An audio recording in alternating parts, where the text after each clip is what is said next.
O vício em si, a gente nunca sabe quando começa, né? Porque compulsão é uma linha tênue que não tem muita explicação, a não ser a continuidade do uso. Então a cocaína eu experimentei com 19 anos, mas eu já tinha experimentado maconha com 14, mas a verdade é que os 3 irmãos tiveram um problema com dependência química. A década de 70, eu ia nos ensaios dos Mutantes, quando eu era pequeno, assim, e aquele mundo, aquele glamour do rock and roll, de uma certa maneira, todo mundo lá em casa fazendo pranchas na garagem da casa dos meus pais, toda aquela coisa dos anos 70, e isso me seduziu. Quando eu tinha uns 14 anos, assim, eu já bebia chopp, seja o que for com a galera, seja o local, o meu local de ativa, entre aspas, que foi se tornando, era o Baixo Gávea, era o Baixo Leblon, por enquanto era só cerveja e tal. Mas ali, com 14 anos, eu pedi para experimentar um baseado, pedi para o meu irmão na época, porque a galera estava toda lá em casa. E claro, rolando década de 70, né, a gente tinha também aquela coisa de ser libertário, de contra a ditadura. Então tinha todo um procedimento comportamental de tudo que for proibido a gente vai fazer. Com 14 anos de idade, em uma comunidade carente do Rio, na Cidade de Deus, em Jacarepaguá, eu comecei o uso da maconha, né? Maconha, na verdade, cigarro, álcool, maconha, cocaína e, por fim, o crack. E tudo isso iniciou por amizades, né? Para poder estar inserido dentro de um grupo e por curiosidade. Mas chegou a um ponto de perder totalmente o controle, né? Eu perdi o controle.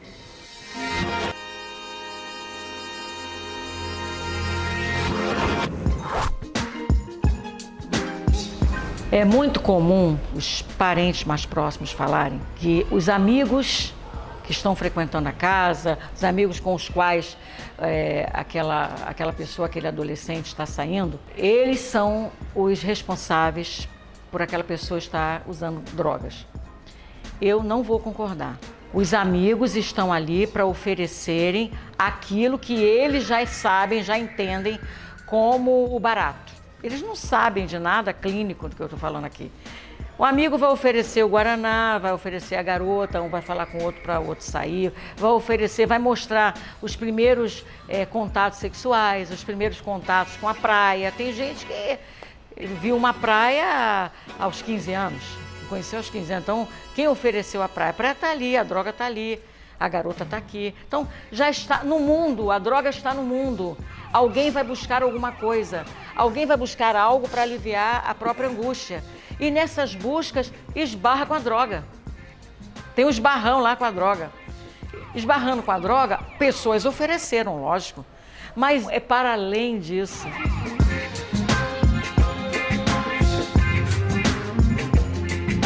O tamanho da necessidade de aquele ser humano não conviver com a realidade. A fraqueza, a impotência do ser humano não conseguir viver com a realidade. Estou falando do viciado. Tá legal. Meu irmão. Tá muito louco, né, legal? Coisa boa, hein? Droga é mostrada, sexo é mostrado, roupas lindas são mostradas. Mas você precisa ficar compulsivo? O ficar compulsivo é de outra ordem. O ficar viciado é de outra ordem. Então os amigos mostram, os vendedores mostram, os feirantes mostram a maçã mais vermelha do mundo, a banana mais doce.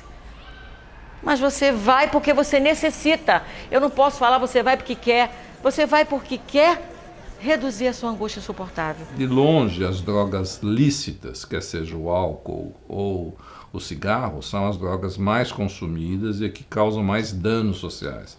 O cigarro matou mais nos últimos 100 anos do que qualquer outra droga. O álcool produz violência doméstica ou violência contra as crianças bem mais do que qualquer outra droga, né? Ou causa acidentes de trânsito bem mais do que outras drogas, né? Então é importante saber que as drogas lícitas causam um volume de danos do ponto de vista da saúde pública bem maior do que as outras drogas ilícitas. Não bateu no primeiro baseado. Eu experimentei, gostei, a segunda fez. Então, pra mim, eu era um adolescente que amava os Beatles e os Rolling Stones e que queria conhecer um pouco mais daquilo ali que estavam fazendo na minha frente. Mas mais uma vez, um novo recomeçar. Que vida insana. É importante a gente saber que o cérebro do adolescente, dos 15 aos 25 anos, é um período crítico em que o cérebro vai se desenvolvendo. O cérebro só vai ficar maduro aos 25 anos. A pessoa, às vezes, aos 17 anos, pode jogar futebol maravilhosamente, ou jogar tênis, porque uma parte do cérebro, do movimento, está preservada, mas a parte do cérebro, que é a parte do pensamento, do julgamento, do processo de decisão, essas funções só vão se completar aos 25 anos. É por isso que a maconha é uma droga perigosa, principalmente nessa faixa etária. Seria hipócrita falar que foi ruim, foi legal, porém eu não sabia das consequências em geral que viriam a acontecer na minha vida. Porque foi a porta de entrada, foi a maconha, né? O álcool também, mas a maconha desmistificou o medo que eu tinha da droga. As drogas variam um pouco assim, em termos de tempo de início, né? Por exemplo, o início do álcool, às vezes a pessoa começa a ter picos de consumo entremeado de dias, né? Entre um consumo de álcool e outro, né? A maconha é isso também. Começa, mas progressivamente a maconha a pessoa vai começando a usar diariamente. A cocaína também, às vezes a pessoa começa a usar só nas festas, né? Mas rapidamente ela começa a usar diariamente ou quase que diariamente. E a mesma coisa o crack, né? Até um certo momento, né? Até uma certa idade eu tinha um controle, né? Do uso do entorpecente, das drogas. Estava utilizando a cocaína e parece que eu não conseguia mais ter aquela onda, né? Conforme a gente falava. E eu escolhi algo mais forte. E esse algo mais forte foi me apresentado a pedra de crack. Então, eu chamo a atenção desses pais para observarem esse ser humano que está sendo construído. Esse ser humano, não só o que está sendo construído, mas aquele ser humano, a especificidade dele, a singularidade dele. Quem é ele? Como ele fala, como ele age, como ele reage, como ele reage. Um adolescente chega numa boate, ele não aguenta a menina que não olhou para ele, ela não aguenta o rapaz que não observou que ela fez o silicone para poder chamar a atenção, com os cílios postiços, sei lá eu mais o quê. Então, eles vão revestidos de oferta, olhem para mim, olha como eu sou importante. Essa disputa de para quem esse olhar se dirige, vai se dirigir a mim. Quando esse olhar do outro não se dirige, ele entra muitas vezes em depressão, ele briga na boate, ele bebe e chega bêbado. Ele bebe e chega bêbado, ele briga na boate, ele quer e ele encontra com as drogas. Pro dia nascer feliz, essa é a vida que eu quis. Muitas das vezes, né, como eu tinha a mente muito fraca. Para que eu pudesse estar inserido num grupo, né, eu teria que estar fazendo, né, o que o grupo ele fazia, né? Mas a minha situação específica foi a curiosidade. Nunca imaginei assim que a droga me pegasse assim, de uma certa maneira, que a minha cabeça se encaixasse tão bem com a droga, ou que a minha compulsão se encaixasse. Fumei alguns anos, depois bateu uma paranoia ou outra, experimentei uns ácidos nessa época também. E gostei, era viagem mais longa, mas também quando começou a bater deprê do ácido, a deprê era longa também. Então o que tinha de coisas engraçadas num certo momento era proporcional a quando vinha a bad trip. Bateu um pânico uma vez com o ácido, bateu um pânico com o bagulho, maconha. E eu parei as duas coisas naturalmente, o ácido e o baseado. Aos 19 anos, eu já indo para Real da Ajuda muitas vezes, em todas as férias, eu ia muito com o Guilherme Fiuza e com o João Guilherme Estrela, que são meus amigos de infância, e dois de nós, né, tiveram problemas, eu e o João. O João, vocês conhecem a história do filme Meu Nome Não é Johnny. Foi tudo muito rápido, assim, né, quando aconteceu.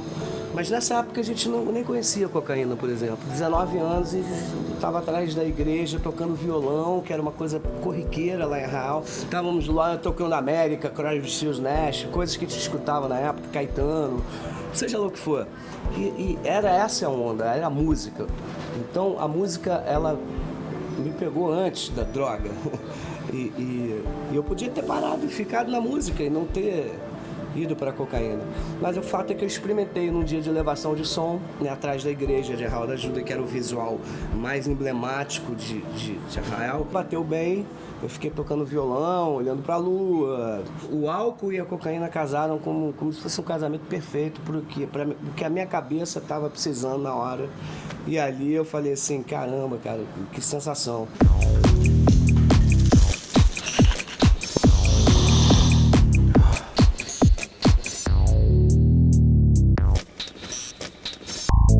Como se fosse um apetite exacerbado sobre alguma substância. A última coisa que o dependente químico quer parar é primeiro, com o que dá mais prazer para ele, digamos que seja um prazer sádico, né, masoquista, sádico, masoquista, mas assim, existe dentro da história da destruição interna um prazer.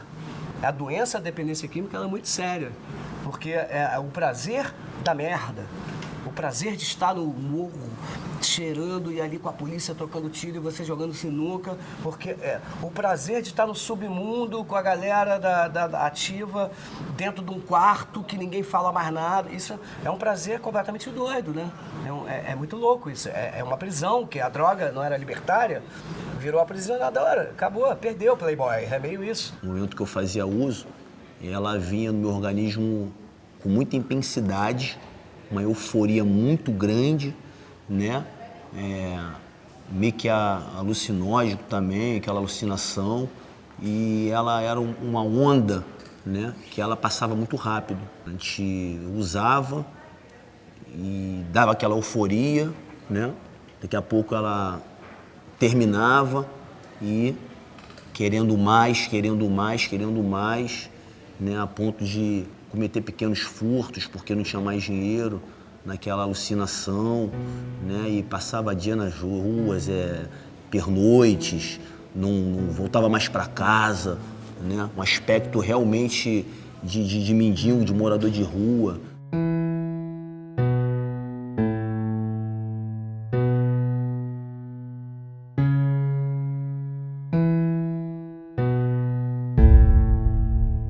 Mas o fato é que a dependência acaba causando um certo condicionamento, uma coisa meio automática. Então, a maioria das pessoas que vão ficando dependentes de uma droga, ela não bebe ou não cheira, não fuma maconha por causa do céu, por causa do jogo, por causa da festa. Não, ela usa automaticamente porque ela já ficou dependente daquela substância. Então, muitas vezes a pessoa pode ficar sozinho para usar. Então a pessoa vai perdendo, né, aquilo que a gente chama do repertório social de prazer. Eu fazia muito isso, assim, puta, eu não quero pegar um ônibus meio-dia, cara, eu vou logo, são 6 da manhã, o ônibus vai sair 9, 40 minutos daqui, vou pegar um táxi. Aí, o cara me levava, cara, tem um lugarzinho pra passar e pra pegar mais um negocinho? O cara falava, tem aqui do lado. Pegava e ia pra outra cidade conversando com o cara. Chegava lá, agora a galera só vai chegar lá pra 1 da tarde, já pegava o meu quarto e dormia, enchia a lata, dormia, e só ia passar só às 5 da tarde. Então, assim, já quero estar lá. E isso era uma coisa... E aí, cadê o Rodrigo? Né? Então, eles começaram a ficar preocupados desde o avião, que eu poderia morrer a qualquer segundo. E as pessoas, elas perdem o gosto, né, da vida, elas perdem o respeito, elas perdem a vergonha. Comecei a furtar, cometer pequenos furtos dentro de casa, né, meus pais, minha esposa. E realmente mendigar, ficar por alguns dias na rua, né? Sem estar tomando banho, escovar os dentes, essas coisas, né? E realmente até mesmo ser discriminado pela sociedade, pela aparência, pela postura, a forma em que andava, né? As pessoas, elas observavam, tinham um ressentimento, medo, atravessavam a rua, né? E algo assim realmente muito triste. Em casa, eu tentava me comportar de uma maneira assim, eu já tinha um filho de 3 anos, mesmo que ficasse ali em casa, só na sala, ali, vendo uma televisão, sem som nenhum, obviamente, o barulho vai acordar, não, sem som. Televisão sem som, sem legenda, sem nada, só ali parados, quer dizer, completamente doente. Na Cracolândia você tem 30% das pessoas que estão na Cracolândia já fizeram o curso universitário. Não é só morador de rua que está na Cracolândia, tem de todos os tipos de pessoas lá. Mas quando você olha a Cracolândia, as pessoas estão num nível de sujeira absurda, né, convivendo, dormindo na rua, né, sem tomar banho, muitas vezes sem comer. Inicialmente as pessoas que começam a usar acham que vai começar a usar drogas para a vida ficar mais interessante. E quando na realidade a pessoa que vai ficando dependente química, ela vai ficando mais desinteressante, porque a vida dela vai se empobrecendo.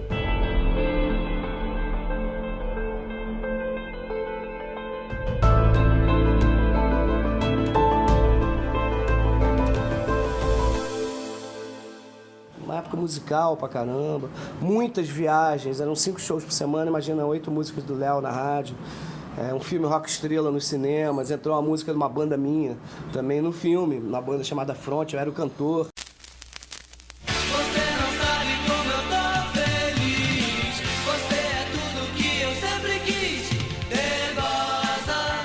Então existia uma expectativa da segunda geração do B-Rock, eu já estava inserido nisso, já tinha entrado Paralamas, Kid de Abelha, Barão, Lulu, Lobão, e eu estava inserido nesse contexto, já tocando com uma banda que consideravam que era a próxima banda a estourar da segunda geração do Rock Brasil. E essa banda toda foi tocar com o Léo Jaime.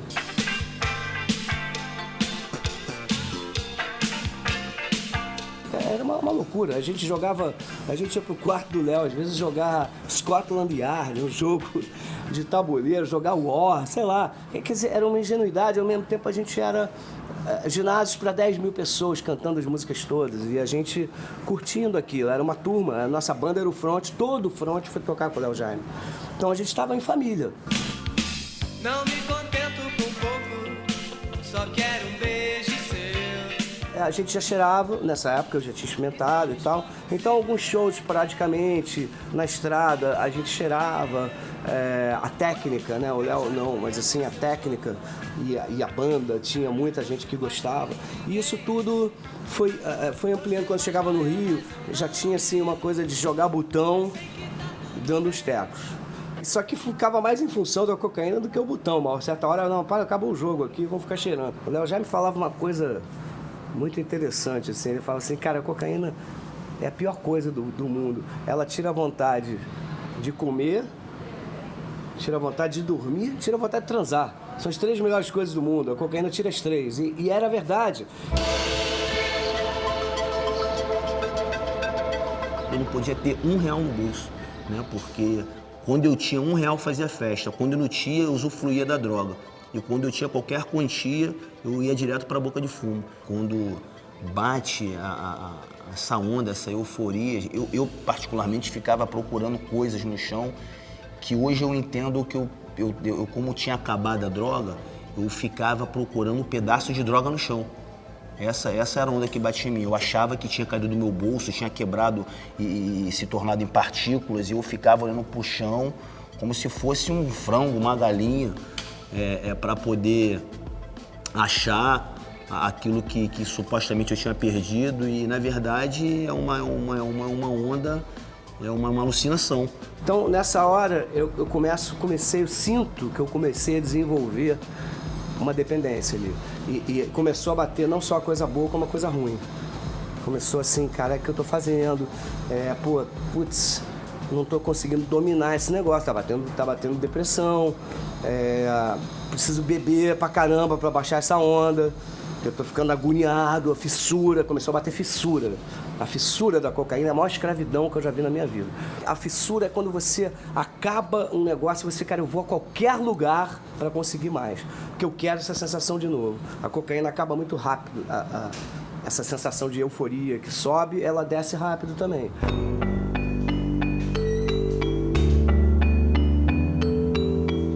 Uma coisa importante que todos nós temos que ter conhecimento é que a dependência química é uma doença.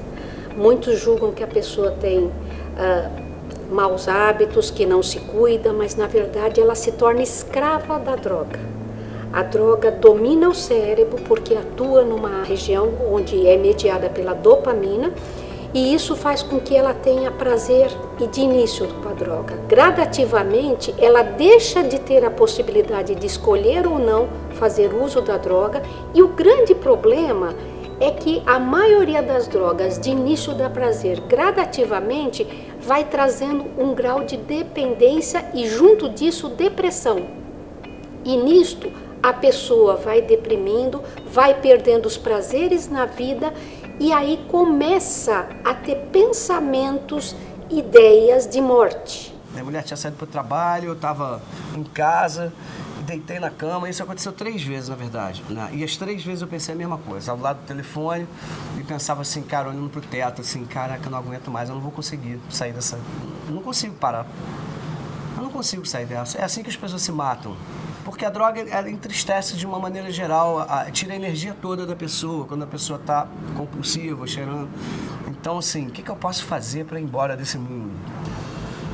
Eu já tinha um filho pequeno e pensava assim, pô, não posso fazer isso, porque, pô... Mas ao mesmo tempo deitado assim, cara, eu tô trazendo sofrimento já para outras pessoas, de repente, eu não tenho direito de fazer isso, mas também não tenho direito de ir embora. Então eu ficava pensando assim, cara, eu acho que eu não consigo mais sair disso. É o desespero. É aí que o cara se enforca, o cara se mata, o cara... Ele não pensa que pode ter um segundo a mais de reflexão. Calma. Dá tempo. Por isso que o grupo é importante a clínica, é importante alguma ajuda, seja lá qual for. O que motiva a pessoa a buscar tratamento, a maior parte das vezes, são problemas que a pessoa tem.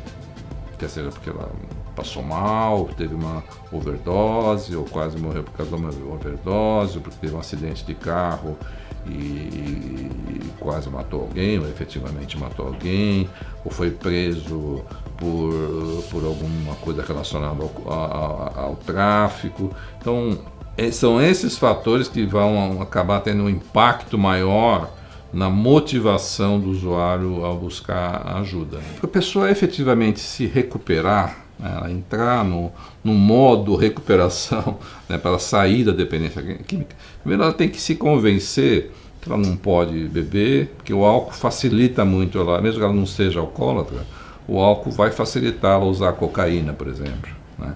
Os ambientes onde ela vai consumir álcool vai estar cheio de acesso à maconha, à cocaína, então ela vai ter que fugir desses ambientes onde vai ser mais fácil ela voltar a usar. Ela vai ter que reconstruir a sua vida social, onde os amigos efetivamente não consumam droga, né? Ela vai ter que estar mais focada em como reconstruir a sua vida profissional, e é isso, é importante ela ficar sem droga.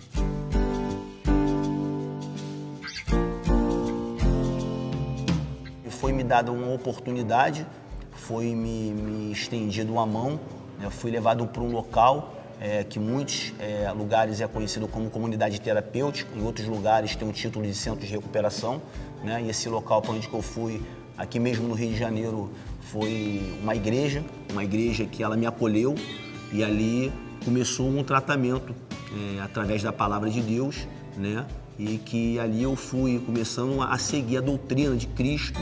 Fiquei ali dentro daquele local que me acolheu por 1 ano e 4 meses, e o método que em mim teve êxito, sucesso, resultado foi através da palavra de Deus. Marcaram uma reunião, sem eu saber, e aí na segunda-feira fui eu lá pro estúdio do Frejá, tava o empresário do Barão, tava todo mundo, 6 pessoas. E aí veio esse papo, cara, ou você para ou tá fora da banda. Aí caiu uma bigorna assim na minha cabeça. Aí eu falei assim, cara, eu preciso de ajuda. Quem identifica que a pessoa não está bem são os amigos, né, os familiares, os irmãos. E às vezes tentam, a própria família, os amigos, dar um conselho, né, mostrar um caminho diferente, mostrar o quanto que aquele uso de substância está prejudicando a pessoa. O acolhimento do grupo foi muito bacana e muito importante, porque aceitar ajuda é o primeiro passo. O segundo passo é você se comprometer com o grupo, ou com a terapeuta e com você mesmo, porque cada um sabe onde o calo aperta, meu amigo. Se um é a garrafa de vodka debaixo da cama, o outro é a carreira de cocaína. Um não é melhor do que o outro. Aqui tá todo mundo remando pro mesmo lado, cara, para tentar sair e viver uma vida de qualidade e parar de perder pra droga, e construir, se reconstruir, parar de perder coisa, começar a reconquistar e tal. Então, a terapia também é interessante que serve como esse manto protetor. Isso tudo, os pais, a sociedade.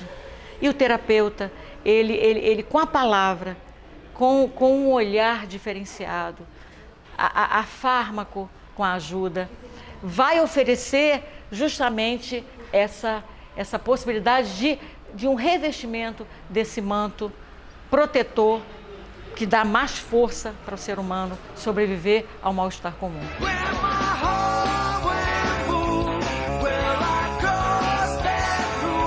Me vinculei legal ao grupo, tanto é que com 2 meses de abstinência eu fui fazer uma viagem com os Beatles para Inglaterra para gravar um DVD só de Beatles. Eu nunca tinha ido para Inglaterra. A Inglaterra é a meca do rock, é a Disneylândia do rock.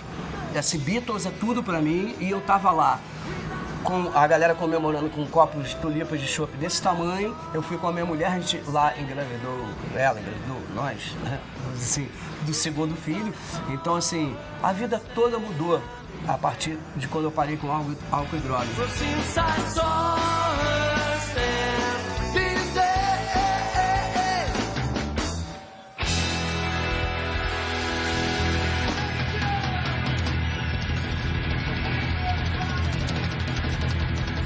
Com 9 meses eu fui indicado à coordenação da clínica e coordenei durante 3 anos a reunião que era só dependente. Isso, cara, me deu um prazer e eu comecei a escrever muita letra. Tem muita coisa na vida que não é a bebida, tem muita coisa para você construir.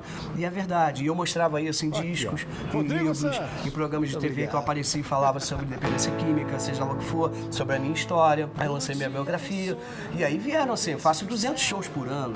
E assim, eu consegui tirar isso da vida com toda a noção que é sem cura. Portanto, nunca subestime essa doença. Porque assim, não é porque você acha que passou muito tempo que você está ileso de ter uma recaída. Isso para todo mundo. O cara que tem 30 anos de abstinência, o cara que tem 1 mês. Hoje eu tenho meu apartamento, hoje eu tenho meu carro, hoje eu administro meu dinheiro, eu sou motorista de aplicativo, hoje eu sou pai para os meus filhos, né? Hoje eu sou um esposo para minha esposa, hoje eu sou filho para os meus pais, irmãos para os meus irmãos, hoje eu sou um cidadão inserido na sociedade como um cidadão de bem. Se ela quer efetivamente ficar em recuperação, que a droga não mais comande a vida dela, ela vai ter que ter uma vida mais restritiva. E no fundo vai ser uma vida mais completa. Nunca pensei que aos 54 anos de idade, na minha vida ia abrir um outro universo. Eu saí do Barão em novembro do ano passado, por conta disso eu falei, nunca pensei que eu ainda fosse viajar para fora do país com o meu trabalho, por exemplo. Tocando, que é o que... A música veio antes da droga. Eu comecei a tocar com 11 anos, eu comecei a me drogar com 14 e com 19 a cocaína. Então assim, a música veio antes. É isso que eu tive que entender. E aí comecei a pegar onda de novo, não surfava há 28 anos, levei meus filhos para aprender.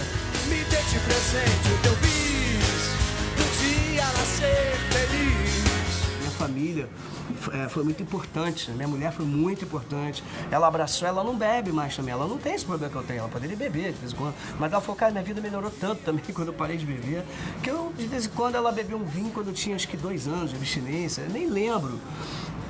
E poderia beber. Tudo que eu vivia era em função da droga, era em função do álcool, tinha que ter, era uma prisão horrorosa, muito horrorosa. Então, se hoje em dia eu tenho tudo isso que eu tenho, de shows, e de trabalho, e de vida, e de esporte, seja lá o que for, eu poderia estar morto, poderia não estar aqui.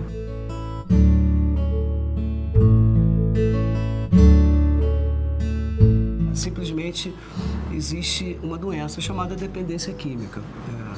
Ela não tem cura, o dependente químico sabe que está precisando de ajuda, só não sabe como.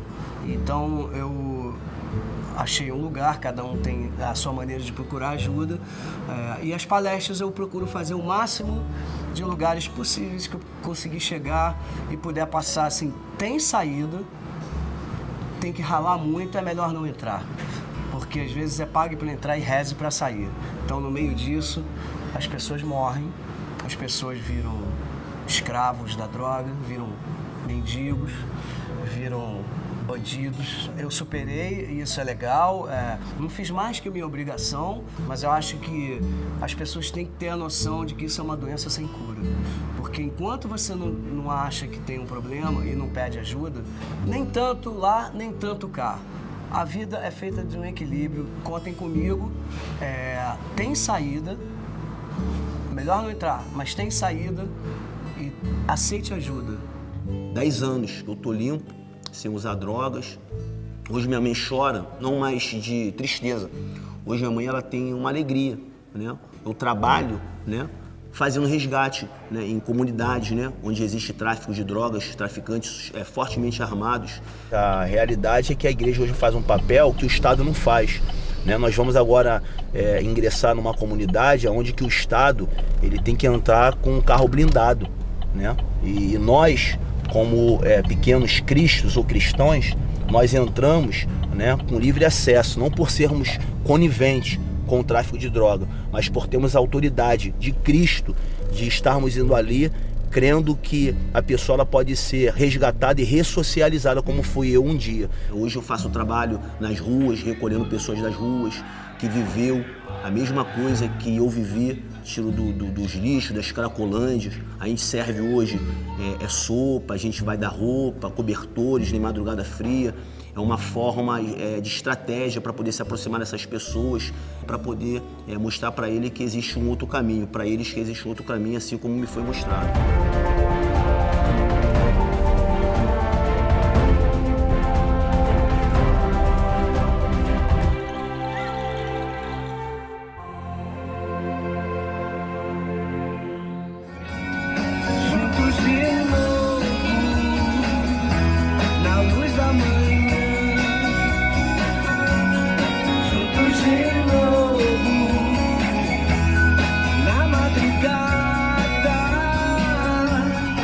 Nove da manhã, tocando na Nova Brasil.